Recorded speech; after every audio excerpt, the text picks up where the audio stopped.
Welcome to the September 2023 version of the Monthly Hacks Roundup. In these roundups, we analyze the largest smart contract hacks from the previous month. We also briefly cover smaller exploits, rug pulls, and private key compromises. So be sure to hit that subscribe button so you can catch these videos as soon as they're released. In September, over 515 million was stolen due to Web3 security incidents. Of this, only about 1 million was stolen due to smart contract hacks. About 186 million was lost due to scams and rug pulls, and a breathtaking 317 million was lost just due to private key compromises. So we'll start by going over the largest smart contract hack in September, which happened on the GMBL Computer protocol. This protocol launched on September 5th, and someone very quickly exploited it for nearly 1 million in less than 24 hours. GMBL Computer is a hybrid DeFi protocol that generates yields from casino games on Arbitrum. By hybrid, we mean that there are critical components implemented on-chain as well as off-chain. Now, almost all activity on the platform involves the GMBL token somehow. The GMBL token is the native token of the protocol, so it's used for things like rewards, staking, and gambling.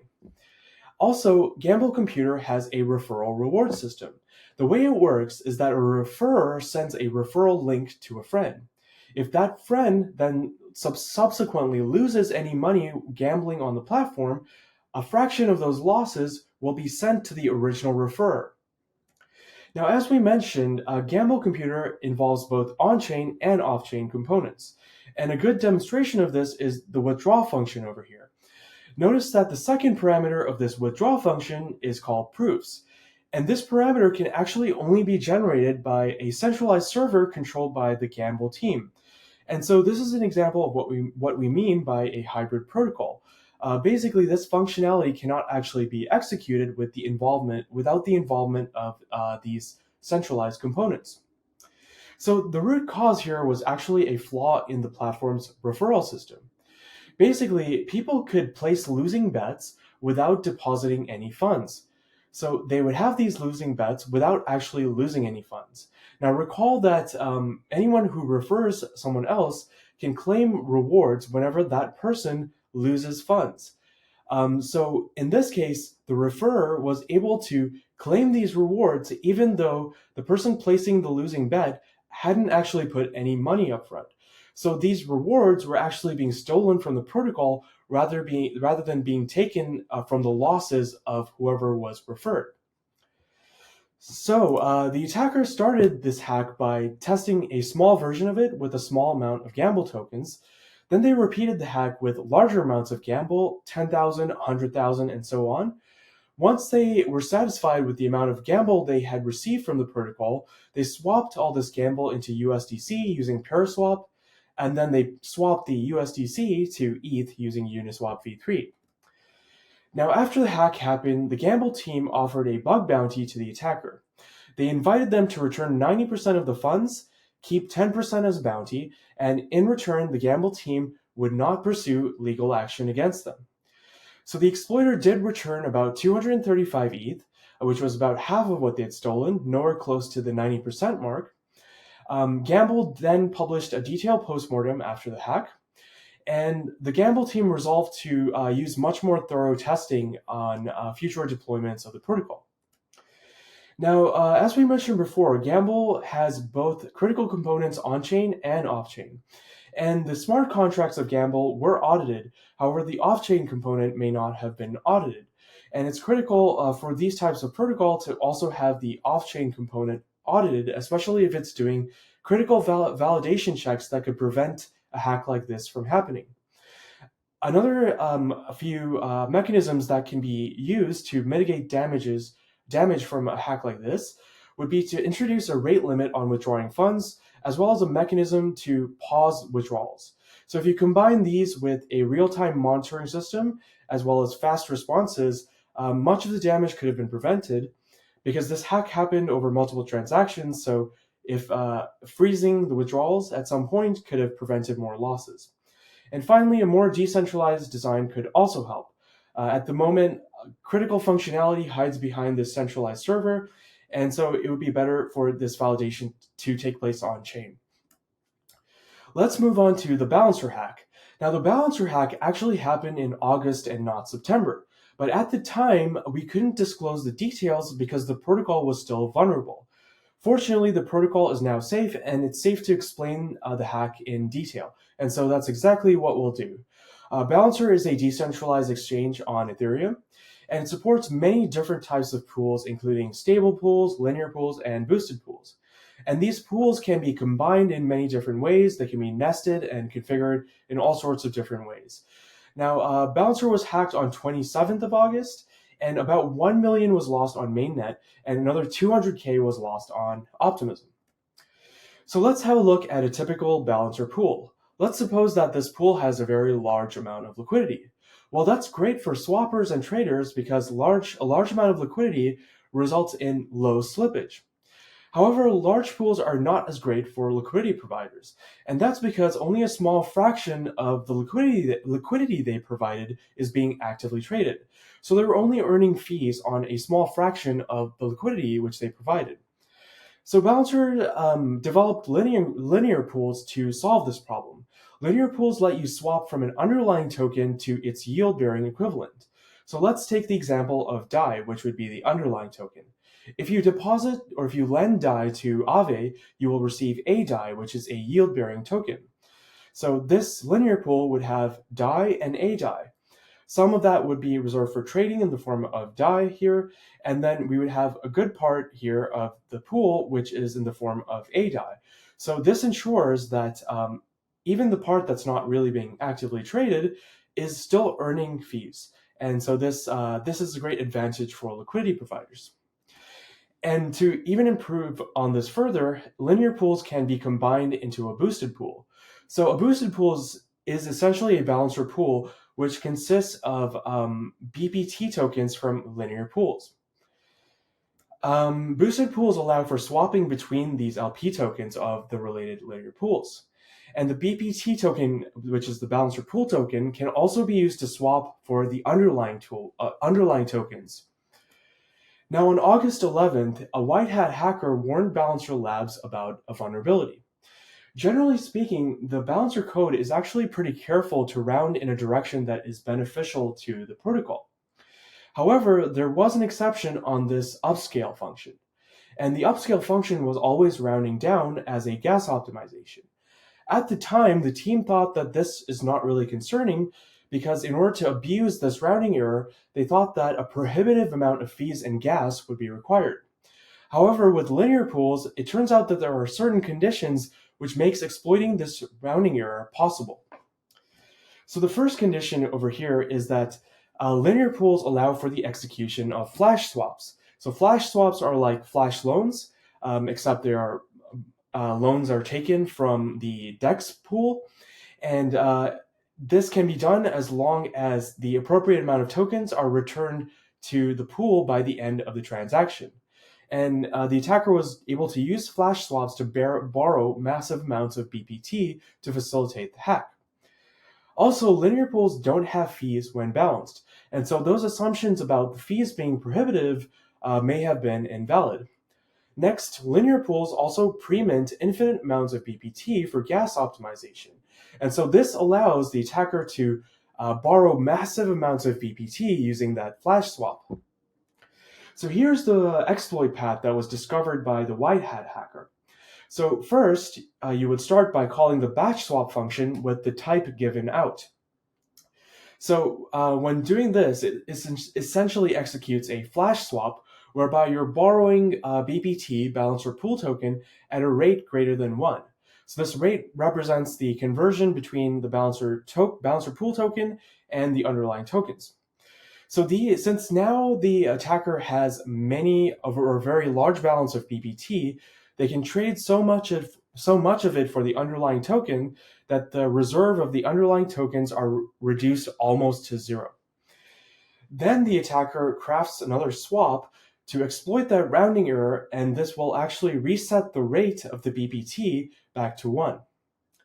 So finally, the attacker is able to repay the flash swap BPT at a lower rate than what they initially borrowed it at. And this allows them to make a very significant profit at the expense of the protocol. So the balancer team recognized that all boosted pools were at risk from this vulnerability. And boosted pools consisted of 20% of the TVL of the protocol, which at the time was approximately 242 million. Now, balancer pools are pausable, but they can only be paused for a certain amount of time after they've been deployed. So typically it was 3 months. So any pools which are older than 3 months could not be paused. The balancer team paused the pools which could be paused in order to keep the funds safe. Another thing they did is they upgraded some of the yield token wrappers in order to block the types of swaps that could result in that exploit. So these actions dropped the vulnerable TVL from 242 million to 40 million. However, that 40 million was still vulnerable, and so Balancer's strategy with this was to get the LPs to withdraw it as soon as possible. In order to do this, they enabled recovery mode, which simply allows LPs to withdraw their funds without paying any fees. They also disclosed publicly that they had found a vulnerability and asked the community to withdraw their funds. And this mostly worked pretty well, and most of the funds were withdrawn. But before all the funds could be withdrawn, the pools were attacked. Interestingly enough, the hacker used a different exploit path than the one identified by the white hat hacker. So once again, this involves a flash swap. The batch swap function is called, but this time it uses a given in type instead of given out. So a huge amount of BPT is borrowed. And next, the attacker makes some swaps in order to increase the rate of the BPT from somewhere around 1 to increase it to around between 30 and 50. So now the BPT rate has been greatly inflated. So the attacker can now redeem these BPT tokens for an unfair and disproportionate amount of underlying tokens. Next, the attacker makes more swaps to lower that rate for BPT back to 1. Finally, the attacker is able to repay the BPT for the flash swap at a lower rate, and they're able to then walk away with a very large profit. So here are the options that were available to the balancer team in terms of code changes. So first one here is using rounding directions during upscaling as well as downscaling. Recall that the vulnerable function was upscale. Option 2 here is to add a way to the amount in and subtract one way from the amount out to cancel out the rounding errors. So one way should not impact traders. There shouldn't be a significant impact to the prices, but it should cancel out the rounding errors and make this exploit impossible.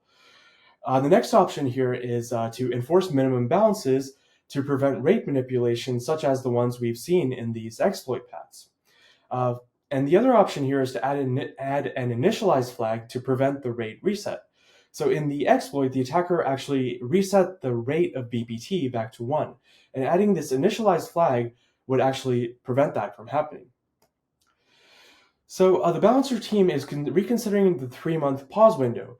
They realize that they want to make the contracts pausable for longer than 3 months. So some numbers that are thrown around are 1 year or 2 years. Also, it's very important to be careful with gas optimizations.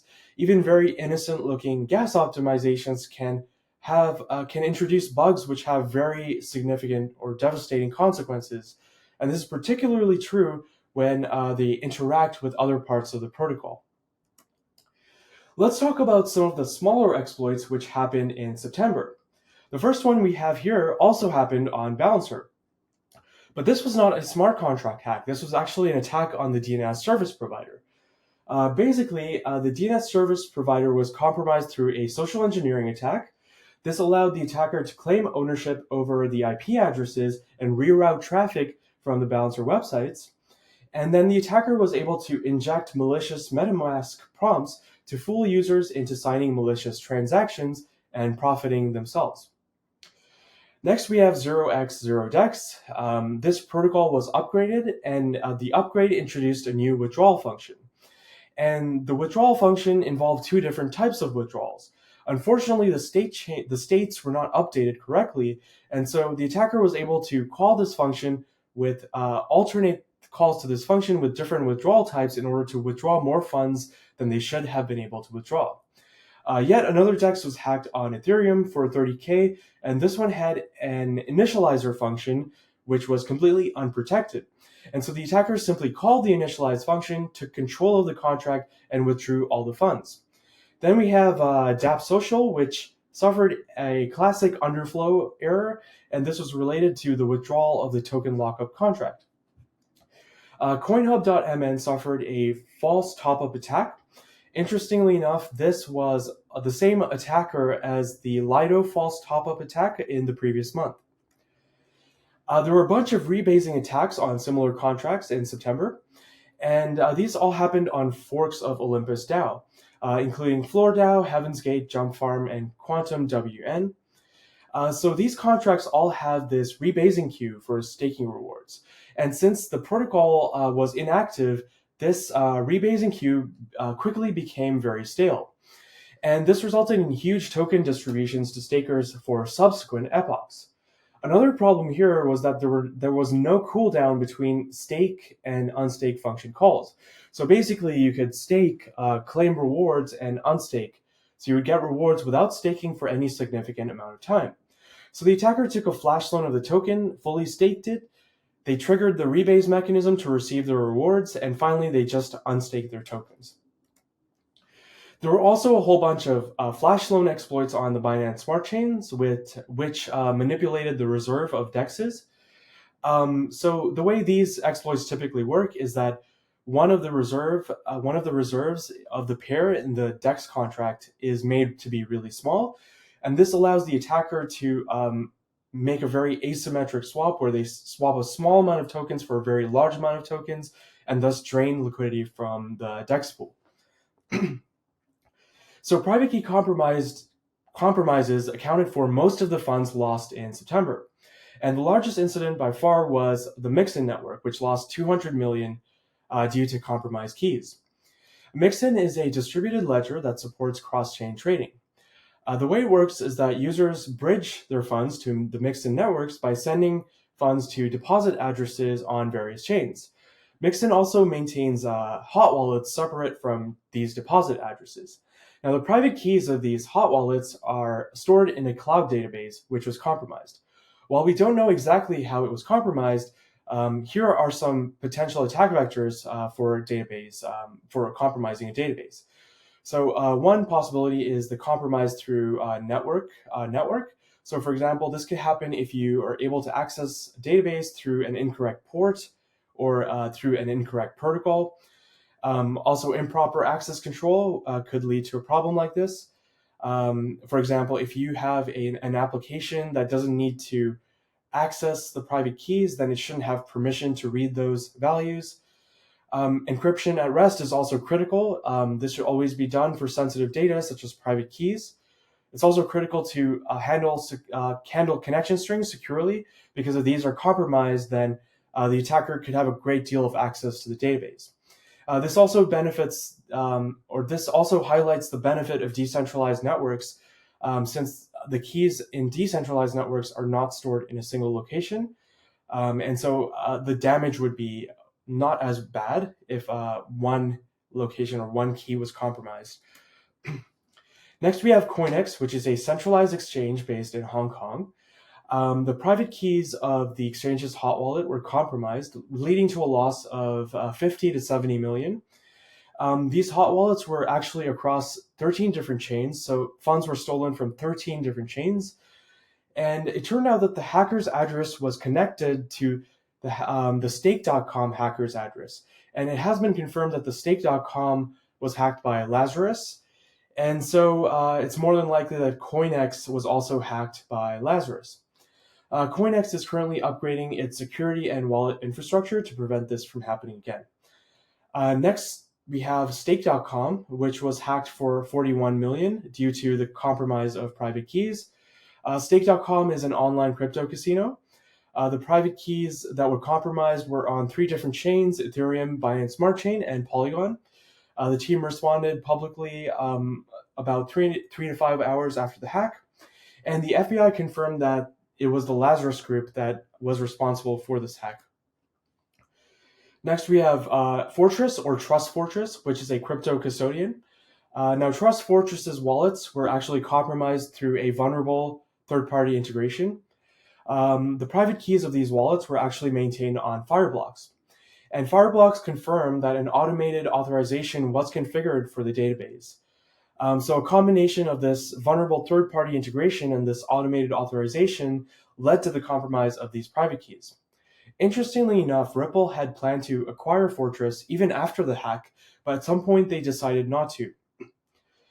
HTX, formerly known as Huobi, was also hacked in September. It was this time, or yet again, the lost funds came from a compromised hot wallet. And the amount hacked was relatively small to the total AUM, so that's 8 million versus 3 billion. HTX offered the hacker a reward for returning most of the funds, and fortunately, the hacker actually did this. They returned almost all the funds, but they received a 400K bounty. Next, we have Remitano, which is yet another centralized exchange. Once again, the hot wallets were compromised, leading to a loss of 2.7 million. Fortunately, 1.4 million of what was stolen was in the form of USDT, and Tether was actually able to freeze these tokens, so there may be some potential for recovery for those. The exchange claimed that user funds will not be impacted, which probably means that the exchange will account for the lost funds. Next, we have an incident that didn't result in that many lost funds, but had interesting circumstances. So, a blockchain-focused crypto YouTuber called Ivan Bialko actually exposed his private keys. I believe it was actually his seed phrase during a live stream. And during the live stream itself, his funds were all stolen. And fortunately, the funds were returned. But this is just an important lesson in OPSEC for our personal wallets. Let's move on to rug pulls and scams, which happened in September. So the largest one by far was JPEX, and this scam was worth between 160 million and 204 million. JPEX is a centralized exchange and a well-known crypto platform in Hong Kong and other parts of Asia. Leading up to the revelation of the scam, over 2,300 people filed complaints with the police about JPEX. Over 28 people were arrested, including influencers connected to JPEX. Unfortunately, it seems the ringleaders may have escaped and fled Hong Kong. Another controversial decision made by this exchange was that after these arrests occurred, they raised the withdrawal fee to 1,000 USDT to prevent capital flight. Then we also have a whale that lost 24 million in the form of liquid staking tokens. This whale lost about 24 million in Rocket Pool ETH and staked ETH. Basically, the whale was tricked into signing the increased allowance transactions. So this would allow the attacker, it would essentially approve the attacker to transfer the whale's tokens. It's been claimed that this hack actually is the largest amount of funds stolen from any single user. Next, we have a couple of influencers that were also compromised. So Mark Cuban lost 870K from one of his hot wallets. He later confirmed that this hot wallet was actually a fraudulent version of MetaMask, and hence it was compromised and all the funds were stolen. Vitalik's Twitter account was also compromised. The attacker did this by performing a SIM swap attack and then resetting his password.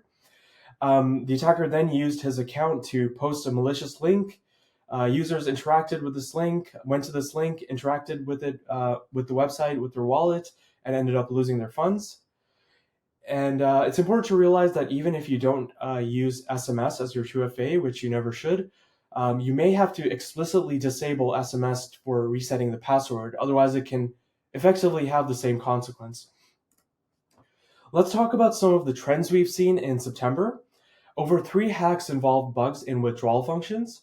There were at least 5 hacks, smaller flash loan hacks, which involved manipulating the reserves with indexes, mostly on the Binance Smart Chain. There were at least 2 crypto casinos hacked, including Stake.com and GMBL Computer. At least 3 centralized exchanges were hacked, and 2 Hong Kong-based centralized exchanges were impacted. One was CoinEx, which suffered from the private key compromise, and JPEX, which was involved in a scam. At least 3 crypto influencers were also hacked, most notably Vitalik and Mark Cuban. So that brings us to the end of September. Thanks so much for joining us. I really hope you'll join us for the October Hacks Roundup 2, where we'll cover the Stars Arena hack, Platypus, and way more. Thanks again. Please follow us on Twitter and subscribe to our channel so you can see the next Hacks Roundup as soon as it's released.